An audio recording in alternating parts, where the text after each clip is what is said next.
Iced coffee or beer is great in the summer, but what if you want something with a bit more kick?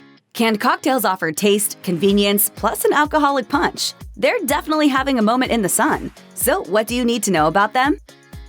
The canned cocktails available on grocery and liquor store shelves today are a different species than the overly sweet, malt-based canned cocktails that you may have sipped or poured out a decade or more ago.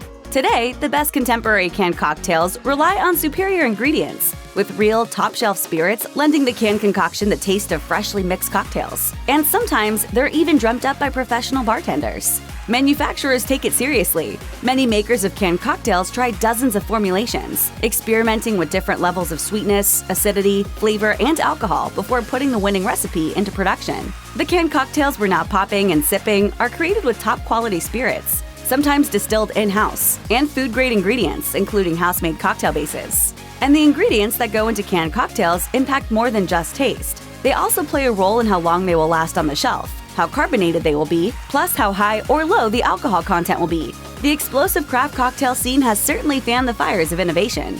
Only these delicious canned tipples are oftentimes sipped far away from the bar. First came flavored seltzers. Then, in 2016, the makers of Mike's Hard Lemonade launched White Claw, a hard seltzer that became a game changer. Today, White Claw comes in flavors such as ruby grapefruit, mango, and black cherry, and clocks in at just 70 to 100 calories each. No surprise, the category has become one of the biggest beverage trends to emerge in the last few years. I was wondering what was taking so long to stack a few cans. But hard seltzers don't contain any distilled spirits. Instead, they're made in a similar fashion to beer. Sugar is combined with carbonated water, then it's fermented with the introduction of yeast, so that sugars transform into alcohol. Depending on the maker, some are dolled up with natural or artificial flavors, and some use other fermentable bases, like barley or rice. The end result is a low-calorie, low-carb, usually low-alcohol carbonated drink that has 1 or 2 grams of sugar per serving, or no sugar at all. And while a hard seltzer can certainly be enjoyed alone, it can also be a great base for experimentation, and that's slightly different from your cocktail in a can. Let's say you've invited your closest friends to a picnic in the park. You want something to keep that party going, right? As you pack up the sandwiches and salads and reach for the thermos of lemonade and a bottle of vodka, a light bulb goes off. Why lug all the fixings for drinks when you can just grab something far more convenient, say a few 4-packs of your favorite cocktail?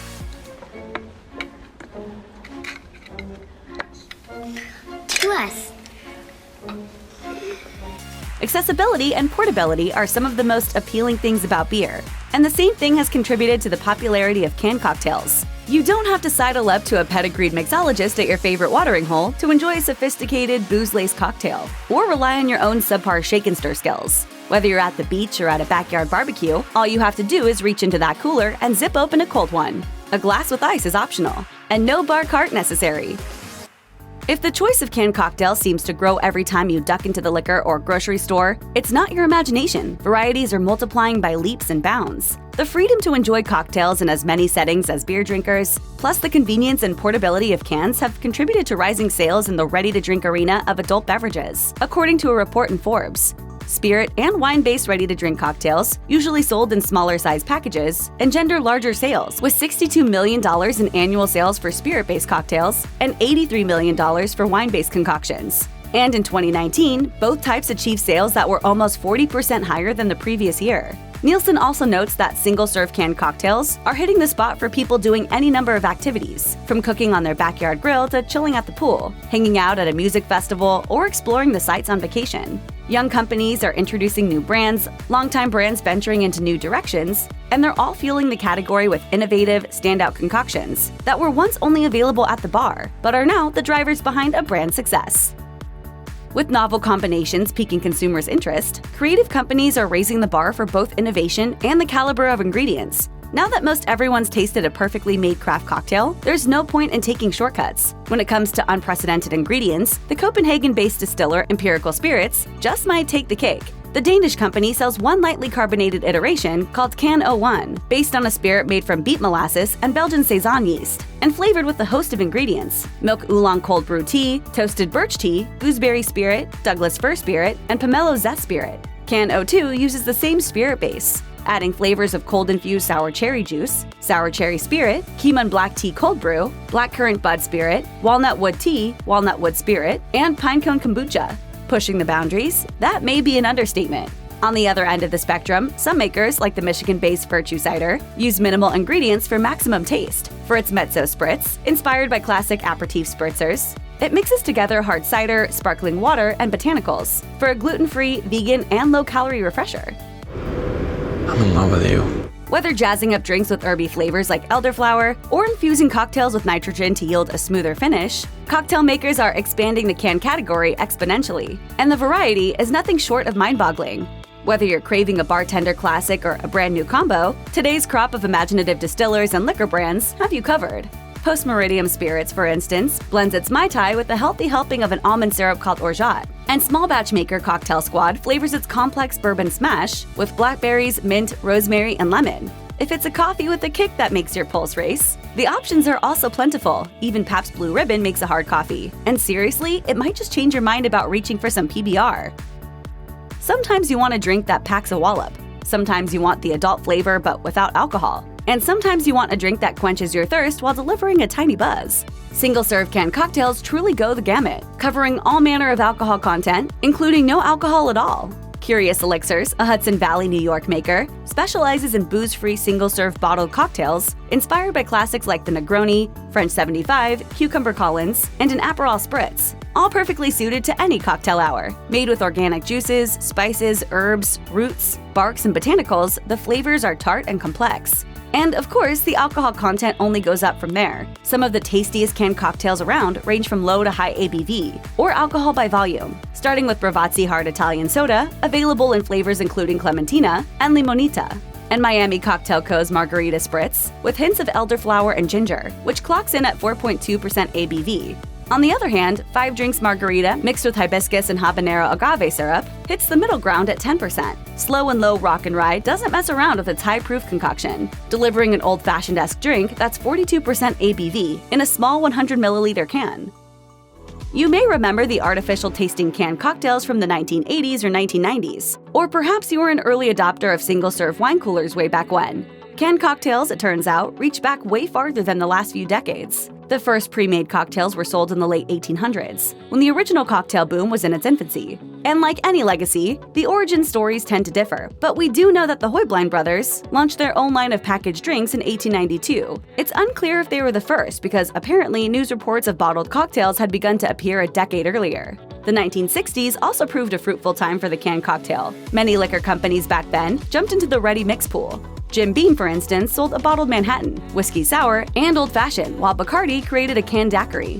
While those iterations faded into the sunset, the 1990s brought malt-based options to the market, like Budweiser's Limerita.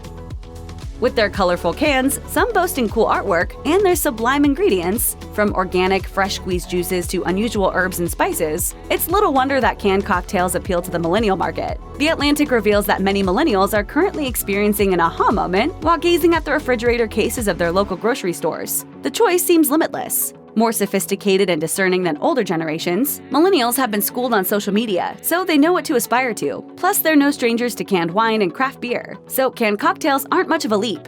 The Atlantic also says that these young adults are more drawn to low-alcohol drinks and healthier options. Check and check. Lower alcohol levels mean that canned cocktail brands can offer drinks with little or no sugar. What's more, millennials also prefer experiences, in this instance, drinking top-notch cocktails without the hefty bar tab. In other words, canned cocktails are unnatural for the millennial market.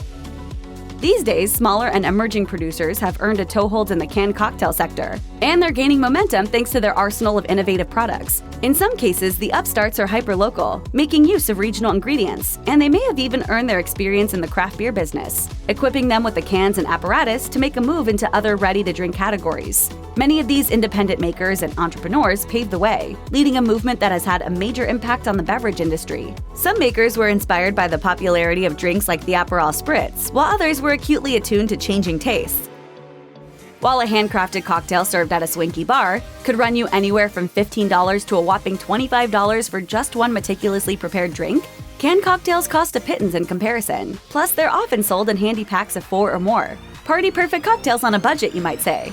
Look at it this way, a 4-pack of You and Yours cranberry vodka soda plus gin and tonic and vodka mule options goes for about $13.99, while Cutwater Spirits 4-pack of canned gin and tonics sell for around $12.99. with other varieties like the Tequila Paloma and Bloody Mary coming in a tiny bit higher. And a 6-pack of Austin East Cider's canned ciders, available in flavors such as blood orange, rosé, lemon ginger, and pear rosemary, will set you back a mere $9.99.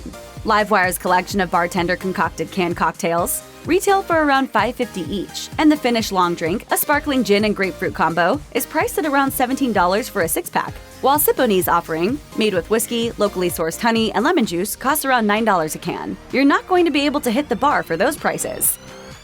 Cans are certainly convenient and lightweight, and plenty of them are made from recycled materials so they can live many lives after you've sipped your French 75, G&T, or Mai Tai, whatever the cocktail case may be. Plus, they get nice and cold, and they don't break. But they're not the only ready-to-drink container around. Bottled cocktails are also gaining traction in the ready-to-drink realm, with newly minted bottled cocktail producers aiming to bring the bar experience to your living room. Not to mention venues like hotel minibars, sports arenas, airline lounges, and theaters. Many of the bottled offerings like Austin Cocktails Bergamot Orange Margarita and Cucumber Vodka Mojito come in different sizes, in this case, 750ml bottles as well as 200ml flasks. Craft House Cocktails also offers options, including Gold Rush, a bourbon whiskey sour that comes in both 750ml glass bottles or 200ml cans, both 100% recyclable. Meanwhile, St. Agrestis, an Amaro producer, goes the single-serve route, selling 4 packs of 100ml bottles. Bottle or can. At the end of the day, it's a matter of preference. Check out one of our newest videos right here, plus even more MASH videos about your favorite drinks are coming soon. Subscribe to our YouTube channel and hit the bell so you don't miss a single one.